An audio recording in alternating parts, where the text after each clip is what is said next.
Bonjour. J'espère que vous allez bien depuis la semaine dernière. Alors aujourd'hui, on vous a fait choisir, mais on s'en doutait. Franchement, on s'en doutait. Vous avez choisi le feuilletage. Alors évidemment, il y a un secret pour le feuilletage. En fait, il y a 3 secrets pour le feuilletage. Le premier secret, c'est le repos. Ça, c'est fondamental. Le repos. Le deuxième, c'est le repos. Le repos. Et le troisième, c'est le repos. Le repos. Voilà, une fois que vous avez tout compris, vous avez compris que le repos est fondamental pour le feuilletage. Vous le faites sur 3 jours. Une fois que vous avez tout compris. C'est-à-dire la détrempe le premier jour, vous tapez votre beurre, par exemple, et vous mettez ça au frigo. Vous sortez le deuxième jour un petit peu, on va vous montrer évidemment, hein, vous sortez le deuxième jour le matin, par exemple, l'après-midi, enfin selon les heures que vous avez.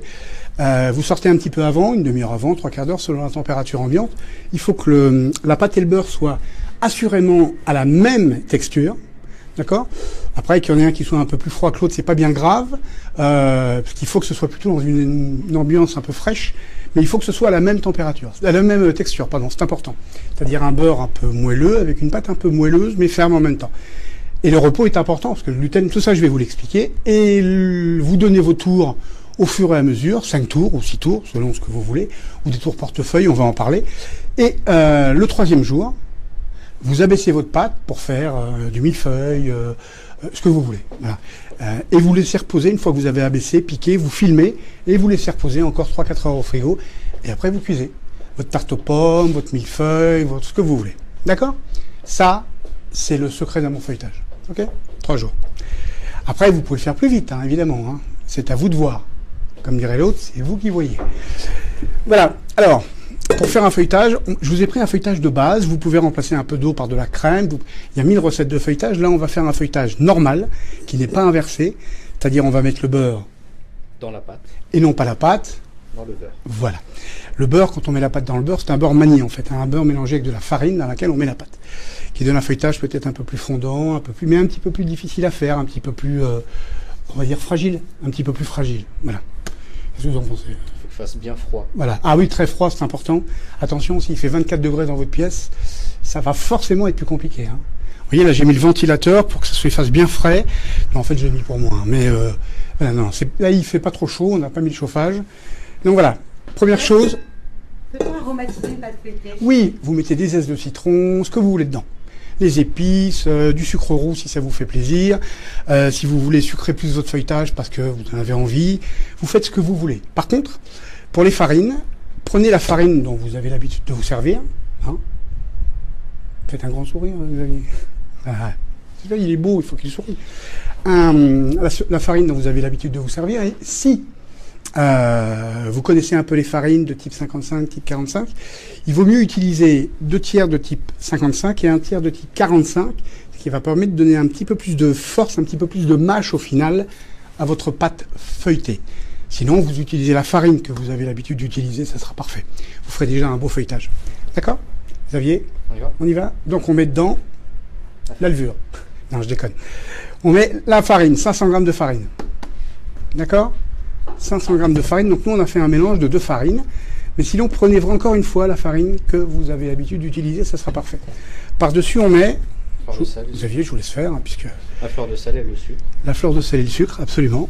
Donc, la recette et ingrédients sur la page Facebook, évidemment, donc pour les proportions. Et là, on a pesé 1 demi-litre d'eau, d'accord ? Mais on va pas mettre 1 demi-litre d'eau, on va mettre 80% de l'eau, parce que dans la farine, il y a toujours un peu d'humidité, et selon, elle peut être plus ou moins humide. Donc on mettra l'eau à la fin, si besoin est, et même peut-être qu'on aura besoin de rajouter 10 ou 20 grammes. D'accord ? 250. C'est 500 grammes de... Ah oui, pardon, excusez-moi. Il y a 500 grammes de farine, c'est 250 grammes d'eau, excusez-moi. 1 demi-litre, 500 grammes. Pesez votre eau, c'est toujours plus précis. Pesez-la. 500 grammes d'eau pour 1 kg de farine. Donc là, on a fait 250 grammes de farine. 500 de farine, je vais y arriver moi. Donc 250 grammes d'eau. C'est ça. D'accord ? Donc après, on pourrait mettre du beurre fondu. Enfin, il y a 1000 manières de faire du feuilletage. Ce qui est important, c'est pas en tant que telle la recette, c'est ce qu'on va vous montrer et les petites techniques qu'on va vous montrer. C'est ça qui est important. Maintenant, il faut vous approcher et on va y aller. Regardez. On part tranquillement en première vitesse. D'accord ? L'important, quand on fait une pâte, Donc là, on commence à mettre une bonne partie de l'eau. Contrairement à une pâte levée où il faut donner beaucoup de corps, là, c'est le contraire. Il vaut mieux que ça se mélange le plus rapidement. Vous avez une petite... Merci. Il vaut mieux que ça se mélange, on va dire, le plus rapidement possible. D'accord? Il ne faut surtout pas la faire travailler de trop. Mais en même temps, il faut faire attention, il faut qu'elle soit souple, mais pas trop. Donc, une fois qu'on en est là, vous voyez, il me reste un peu d'eau. Il me reste un peu d'eau. Je vais arrêter 2 secondes. Je vais la laisser mélanger environ. Et le temps qu'il faut. Voilà. Et je vais l'arrêter. Et je vais toucher la pâte. Regardez. Vous voyez? Et déjà, elle commence à prendre un peu de corps, ce qui est normal. En dessous, par contre, on a, regardez bien, rentré dans la pâte. Vous voyez, on a de la farine qui n'est pas incorporée. Mais en même temps, on sent qu'il y a déjà pas mal d'eau. Là, c'est trop souple. Donc, il faut que le mélange se fasse. Donc, très important, vous arrêtez votre batteur et vous cornez bien. Je vous laisse terminer, Xavier? Vous voulez terminer? Je pense que la galette. Ah oui, on a fait une galette, on a fait un essai de galette. Je donne à Vincent et j'arrive. Ça marche. Alors. Est-ce qu'on peut imaginer faire ce mélange à la main? Oui, évidemment. Comment il faisait avant, il le faisait à la main. Évidemment, ce qu'il faut, c'est bien mélanger petit à petit, puis après tourner et mélanger la pâte le plus rapidement possible pour ne pas lui donner trop de corps. D'accord? Donc je continue, et là je laisse un petit peu se mélanger avant de rajouter un peu d'eau. Donc il n'y a pas de temps, si vous voulez, ça peut prendre... s'il y avait 1 kilo, ce serait plus long. S'il y avait un peu moins, ce serait moins long. Ce qui compte, vous voyez, c'est de faire au fur et à mesure. Regardez, si vous rentrez, là ça y est, ça commence à s'amalgamer. Vous voyez, on voit qu'il y a de la farine au fond, il en manque un petit peu. Mais en même temps, si j'arrête, la pâte, elle est bien souple. Donc, on va laisser la pâte se mélanger. C'est pas la peine d'aller trop vite. On va remettre un petit coup d'eau au fond pour que la farine qui reste s'amalgame. Et je pense que ça va être bon, hein, vous allez voir. Regardez. Vous voyez, l'amalgame se fait. J'arrête. Alors, je vais doucement, exprès, hein, pour bien vous montrer. Vous voyez, on a une pâte qui est souple. Pas trop. Donc maintenant, on ne va plus mettre d'eau, quasiment. On va la laisser bien se mélanger. Je répète, on ne donne pas trop de corps. Mais quand même, il faut une pâte qui soit quand même bien homogène. D'accord? Donc là, c'est fini. Je ne mets plus d'eau. Vous voyez, regardez, il me reste ça d'eau. Sur les 250 grammes d'eau. Est-ce que l'on peut congeler la pâte une fois faite? La pâte feuilletée crue, oui, on peut la congeler. Absolument. Voilà, regardez. Voilà. Là, on a notre... Alors, à ce moment-là, c'est pas du feuilletage. C'est une détrempe. D'accord? Xavier, s'il vous plaît, je vous laisse enlever le... Oula. Putain, qu'est-ce que c'est que ce bordel? Allez-y, parce qu'il est en train de se barrer. Attention. Voilà. Ça va aller? Ok, donc là on va travailler la pâte. Vous mettez du sel dans la pâte, pour quelle raison? Et pourquoi de la fleur de sel et pas du sel fin? Alors d'abord, pourquoi on met du sel dans les pâtes? En général, il faut en mettre. Le sel, ça donne du goût, premièrement. Ça permet de donner de la couleur aux pâtes, c'est important. Et ça permet de les conserver un petit peu plus longtemps. Le sel, c'est important dans les pâtes, très important. Et surtout, encore une fois, ça aide à structurer le goût. Donc c'est important. Regardez. Et pourquoi de la fleur de sel? Parce que moi je travaille toujours avec de la fleur de sel. C'est quelque chose, j'ai moins de sodium et j'arrive à mieux maîtriser. C'est comme ça, je travaille qu'avec de la fleur de sel. C'est très exceptionnel quand je travaille avec du sel fin. Voilà, regardez, je le fais. Puis après c'est Xavier qui va prendre la suite, qui va commencer à tourer. Regardez. Là, vous voyez ce qu'il faut maintenant, c'est l'homogénéiser, d'accord, à la main. Surtout, sans trop la travailler. C'est-à-dire, mais je fais simplement, je la ramène. Je fais ça. Vous avez un soupçon de farine, s'il vous plaît, Xavier? Voilà. C'est pas la peine de mettre trop de farine. Juste un petit peu sur les mains. On va enlever le gant, parce qu'on travaille là. Hop, vous voyez? Comme ça, je ramène. Comme ça, je ramène. Et là, voilà. J'ai ma détrempe qui est parfaitement homogène. D'accord? Et si vous voulez, pour qu'elle repose plus facilement, on peut, c'est ce qu'on nous apprend au CAP, hein, faire une petite coupe comme ça, en croix, Ça permet à la pâte de se détendre un petit peu mieux et un petit peu plus rapidement. Mais ceci étant dit, ça c'est vraiment pas obligatoire. Vous pouvez la laisser comme ça, il n'y a pas de problème. Voilà, là on a notre pâte feuilletée qui est souple, mais en même temps, regardez, si je fais ça, elle a du corps, vous voyez? Elle se tient parfaitement. D'accord? Voilà, là on a notre pâte feuilletée. Merci Xavier. Enfin, on a notre détrempe qui est réalisée. Détrempe. Une fois qu'on a fait la détrempe, hier, on a fait la détrempe. Donc voilà la détrempe qu'on a fait hier. Parce qu'évidemment, on ne va pas prendre celle-là, il faut qu'elle repose. Donc voilà la détrempe qu'on a fait hier. Donc c'est exactement la même recette, c'est la même pâte, mais qui a une journée de repos. Donc là, en fait, on va l'amalgamer comme ça. Je vais vous laisser abaisser, Xavier. Ça marche. Donc là, on va faire, regardez, évidemment, le beurre. Regardez, c'est important. On l'a déjà tapé. Sinon, il faudrait le taper, attendre qu'il soit à la même température, à la même texture surtout. Voilà, regardez, on a fait un rectangle. D'accord? Et, vous voyez, le beurre, il est souple. Mais il n'est pas pommade, hein, il est souple. La pâte est légèrement plus fraîche, mais regardez, si je les mets l'un à côté de l'autre, un peu... Bougez pas, c'est mon portable. Xavier, vous déconnez avec votre portable. Qu'est-ce qui m'appelle à cette heure-là? Allez hop. Tiens, vous pouvez mettre mon portable là-bas, s'il vous plaît? Merci. Vous voyez, regardez, je suis désolé, hein, c'est mon portable. Si je fais ça, c'est un peu souple. Et si je fais ça, c'est un peu souple. Mais pour autant, ça a du corps. D'accord? Alors là, maintenant, on va... Une question qui revient beaucoup, ça vous permet de vous interrompre. Oui. On parle beaucoup de beurre de tourrage. Est-ce que c'est important ou est-ce qu'un beurre classique, c'est pas l'affaire? Alors, le beurre de tourrage, c'est important parce que c'est un beurre plus sec. Donc ça permet de réaliser plus facilement le feuilletage, ou les croissants. C'est un beurre un petit peu plus sec. Donc évidemment, on a moins de risque de faire déchirer la pâte. Il y a moins d'eau, donc il y a moins de risques, forcément. Par contre, vous pouvez parfaitement faire du feuilletage avec du beurre que vous trouvez dans le supermarché. Prenez un beurre de qualité si vous pouvez, c'est mieux.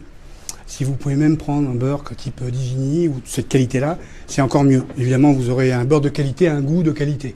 Mais vous pouvez prendre un beurre normal. C'est pas parce qu'on n'a pas de beurre de tourrage qu'on ne peut pas faire un bon feuilletage. Xavier, je vous laisse faire. Alors regardez, là je vais laisser Xavier abaisser parce qu'avec ma main c'est plus compliqué. Voilà. Donc là, regardez bien, il va abaisser en long, en large et en travers. Là, c'est bien vu ça. En long, en large et en travers. Donc l'idée, vous voyez la taille du beurre. L'idée, bien évidemment, c'est de faire une pâte qui soit beaucoup plus large que le beurre.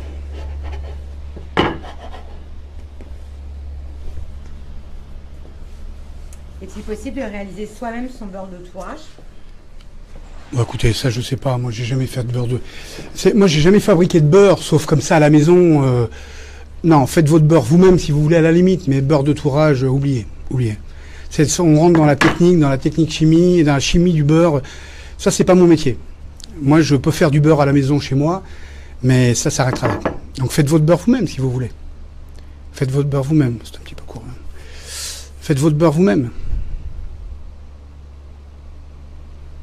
Voilà. Et là... J'ai une question, mais je pense, peut-on passer la pâte au laminoir si on en a un? Bien sûr.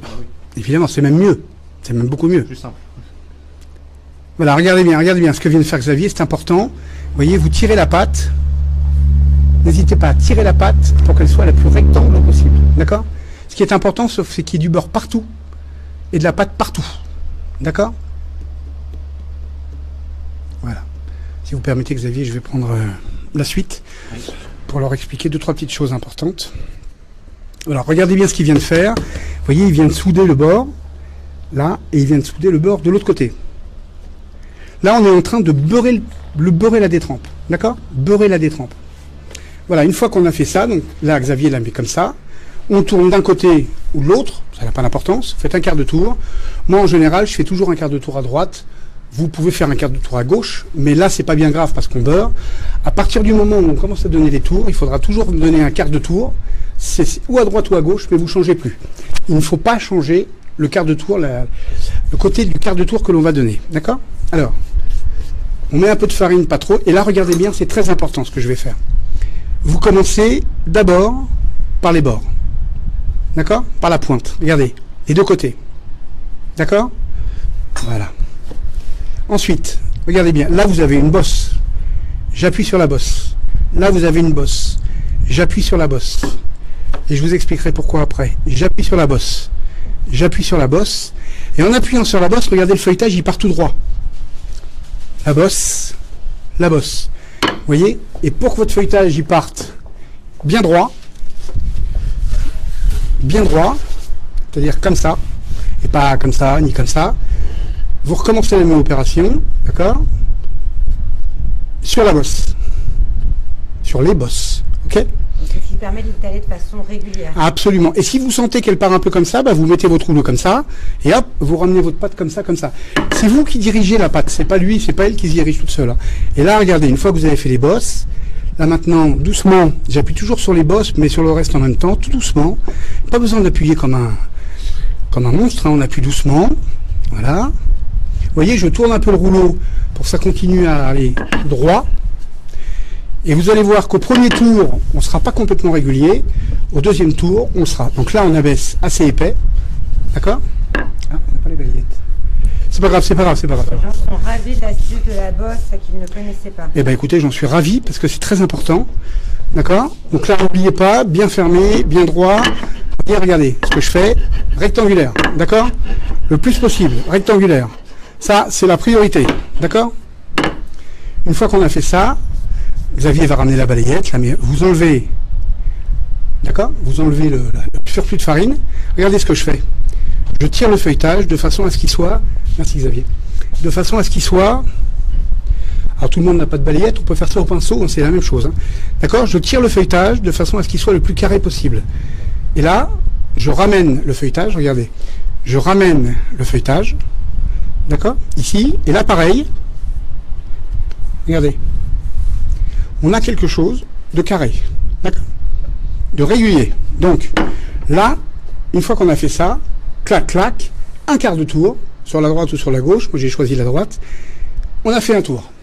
Là, vous pourriez le mettre au frigo, mais normalement, si vous avez fait une pâte souple et ferme, vous devez tout de suite pouvoir refaire un deuxième tour. Parce que le gluten, ça fait rétracter la pâte, évidemment. Donc il ne faut pas trop l'agresser, mais regardez, vous voyez, si je fais ça, on voit qu'il y a du corps. Ça revient. On a fait combien? 1, 2, 3, 4, 5, 6 tours. Je plaisante. C'est fini. Donc vous notez entre guillemets le nombre de tours en enfonçant vos doigts dans la pâte. Exactement. Vous voyez, s'il y avait 2 tours, je ferais ça. Voilà. 3 tours, je fais ça. Et après, je fais ça, un petit cheveu partout, et j'ai un alien. Et là, on recommence. Regardez, on fait le deuxième tour dans la foulée. D'accord? On fait le deuxième tour dans la foulée. Regardez bien. Je recommence. J'appuie sur les bords. D'accord? Et sur les bosses. Mais pas que d'un seul côté, je fais les deux en même temps. Je vais chercher un peu de farine. Et vous allez voir qu'au deuxième tour, on va avoir un carré extrêmement régulier. Au premier tour, il l'est à peu près. Au deuxième tour, il l'est complètement. Voilà. Vous voyez, regardez, là, ça part un petit peu comme ça. Ben voilà, je tourne mon rouleau et je fais ça. Voilà, là, je tourne mon rouleau légèrement. Je vois que la pâte part comme ça. Je mets mon rouleau comme ça et j'appuie toujours sur les bosses. D'accord? Ce qu'il faut, c'est appuyer sur les bosses. Bosses. Ok? Et toujours, préoccupation première, d'avoir un feuilletage qui soit rectangulaire. Et là, à partir du moment où vous avez donné un tour, maintenant, il faut y aller mollo. Sinon, vous allez écraser les feuillets que vous êtes en train de construire. Donc, il ne s'agit pas de l'écraser beaucoup, de l'étaler très fin, surtout pas. Hein. D'accord? Donc, bon, on va l'étaler exactement comme tout à l'heure. Voilà, toujours, vous voyez, je fais toujours attention d'aller quand même sur les bosses. Hop, je m'arrête, les bosses. Et peut-on imaginer faire une pâte feuilletée sans gluten, chef? Alors, on peut essayer, je pense que c'est faisable, mais là, c'est une des choses sur lesquelles moi, je n'ai pas travaillé. On n'a pas fait de feuilletage sans gluten. Après, c'est compliqué parce que le gluten est un ciment. Donc, il faudrait essayer avec de la farine de riz gluant, des choses comme ça qui cimentent le feuilletage. Ça, c'est des essais que moi, j'ai pas fait. Mais je pense qu'au final, tout est possible. Mais il ne faut pas faire n'importe quoi, donc il faut faire des essais pour être sûr de ce qu'on fait. Voilà, regardez. Je termine. Bien sûr, hein, là, on parle évidemment des gens qui ne peuvent pas manger de gluten. C'est un petit peu plus délicat, mais je pense que c'est possible. Pourquoi un simple tour plutôt qu'un double tour? Alors je vais répondre dans 2 minutes. Je termine juste ça et je réponds. Le roi des doubles tours, c'est Xavier, là, il me dit rien.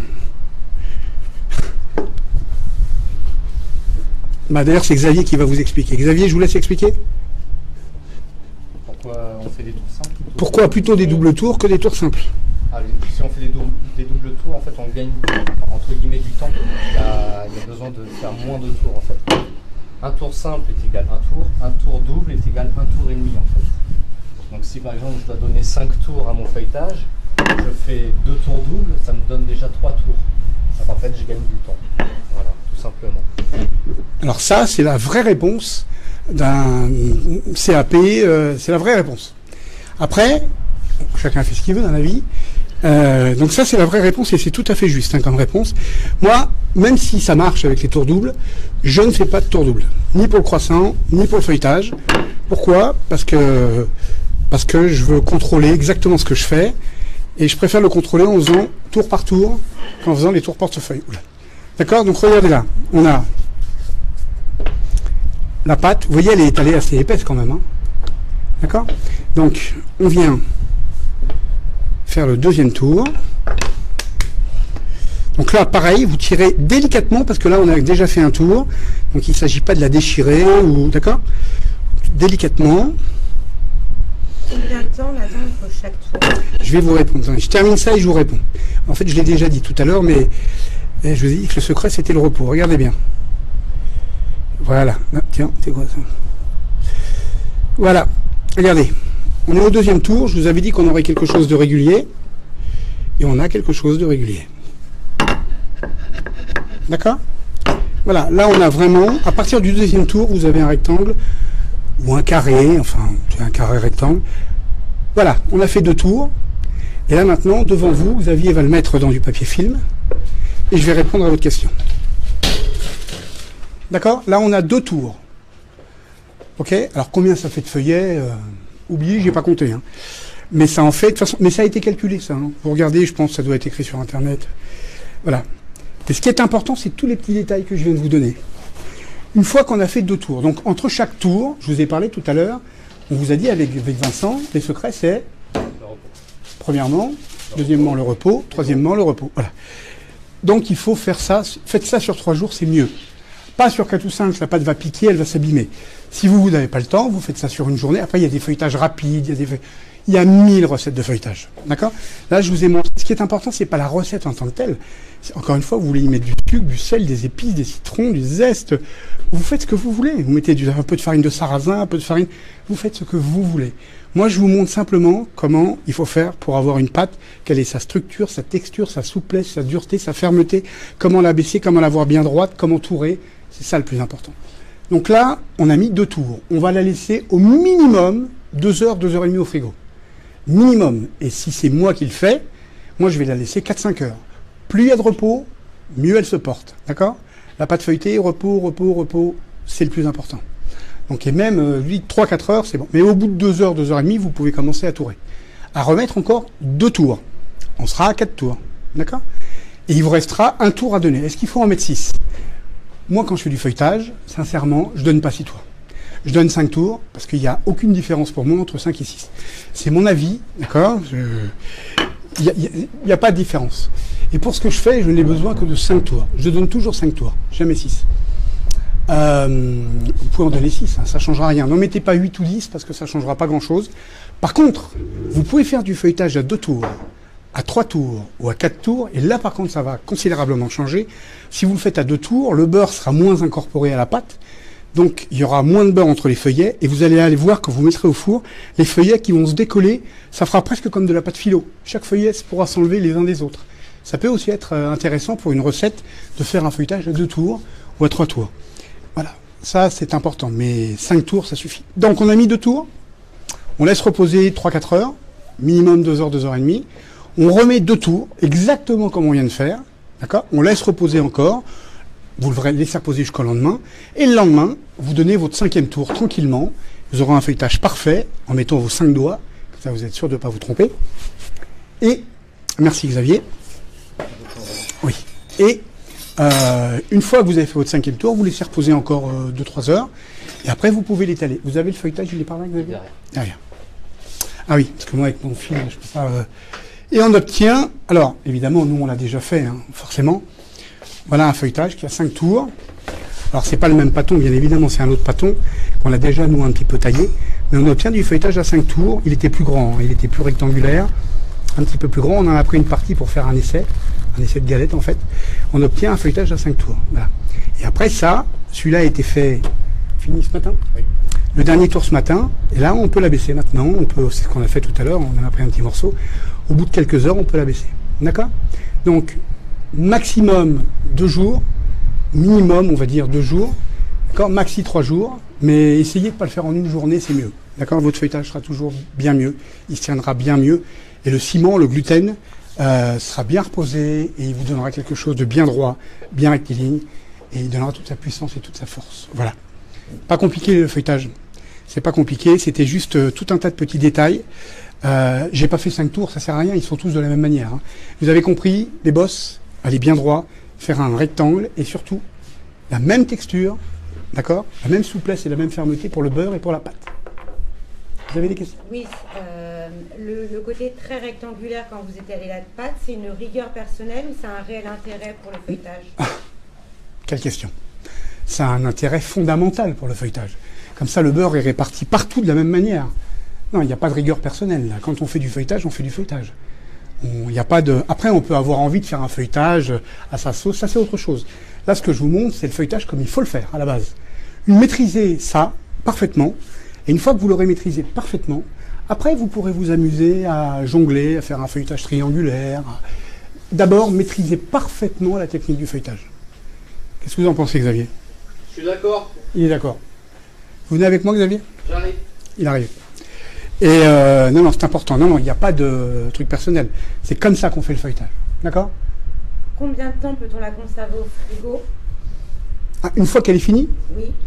Oh, vous la conservez une journée et demie, après elle commence à piquer. Donc il vaut mieux à la limite abaisser par exemple des rectangles de pâte pour faire du millefeuille, ce que vous voulez, ou des rectangles si vous voulez faire des feuilletés avec quelque chose au milieu. Abaissez-le, taillez-le avec un couteau extrêmement aiguisé, sinon ça va écraser les feuillets, très important. Quand vous taillez le feuilletage, c'est avec un couteau extrêmement aiguisé. Je plaisante pas, hein, c'est pas un... Il faut surtout pas couper les feuillets. Et quand vous dorez votre feuilletage, attention que la dorure ne tombe pas sur les feuillets. D'accord ? Donc vous vous arrêtez à ça du bord, de façon à ce que ça, sinon ça va coller les feuillets et ça empêchera la pâte de lever. Donc par contre, vous pouvez la baisser, la tailler et la congeler crue. Là, il n'y a pas de problème. Mais pas cuite, hein, crue. Et vous la cuisez directement congelée, ou vous la laissez décongeler tranquillement, filmer, et après vous la mettez au four. Voilà. Vous avez d'autres questions, Séverine ? Peut-on faire une pâte feuilletée au chocolat ? La réponse est oui, évidemment. Vous pouvez la faire au citron, aux épices, au chocolat, ce que vous voulez. Alors après, à la poire, c'est un petit peu difficile, mais et encore, avec de la poire lyophilisée, ça pourrait se faire. Vous faites le feuilletage à ce que vous voulez. Il y a un grand cuisinier, un Passard, qui a fait un feuilletage au chocolat à mourir. Voilà, il y a des pâtissiers qui font des feuilletages à tout. Vous faites ce que vous voulez. Voilà, la bonne réponse, c'est ça. Vous faites et vous mettez le goût que vous voulez dans votre feuilletage. D'accord ? Mais la première des choses, avant d'y mettre du goût, c'est de comprendre ce qu'on fait, comprendre pourquoi et maîtriser les gestes, la technique, exactement. C'est ce qu'on fait au quotidien. C'est-à-dire on sait exactement ce qu'on fait et pourquoi. Voilà. Et une fois qu'on a bien compris ça et qu'on le maîtrise parfaitement, après vous vous lâchez. Comme une piste de décollage, vous appuyez sur tout ça pour pouvoir vous envoler. Mais avant de vous envoler, il faut la piste de décollage, il faut avoir un avion qui soit bien construit. Hein, sinon, clac, accident. Voilà. C'est aussi simple que ça, mais c'est pareil pour tout en fait. Vous voulez dire un petit mot, Xavier ? Non. Non, comme d'hab, pas beaucoup. Bon, bah écoutez, vous voyez, regardez, si vous regardez là-bas derrière, il y a plein de brioches, de chouquettes, de biscuits à l'amande, il y a plein de choses. On va commencer à... qu'on va finir de préparer. Qu'on va finir de préparer, hein, donc on va se dépêcher de vous dire au revoir, parce que dans 1 heure, c'est parti. On vous fait un gros bisou. Juste une petite chose, je voulais vous dire merci pour la semaine dernière, parce que vous avez été presque 400 000 à voir la vidéo, c'est énorme. On a été très heureux, et on a été... en tout, personnes touchées avec les partages, il y a eu plus de 3 100 000 personnes qui ont été touchées. Donc pour tout ça, et quoi qu'il ait pu être dit, merci beaucoup. Vous êtes très gentils. On est vraiment, alors là, je suis plus que content. C'est génial. Et j'espère que tout ça continuera à vous plaire. Éclatez-vous. Et un petit mot, et puis on dit au revoir. Bonne fin de journée, puis bon feuilletage à vous. Bon feuilletage à vous. Éclatez-vous bien. Salut, à bientôt. Ciao, à la semaine prochaine. Bye bye.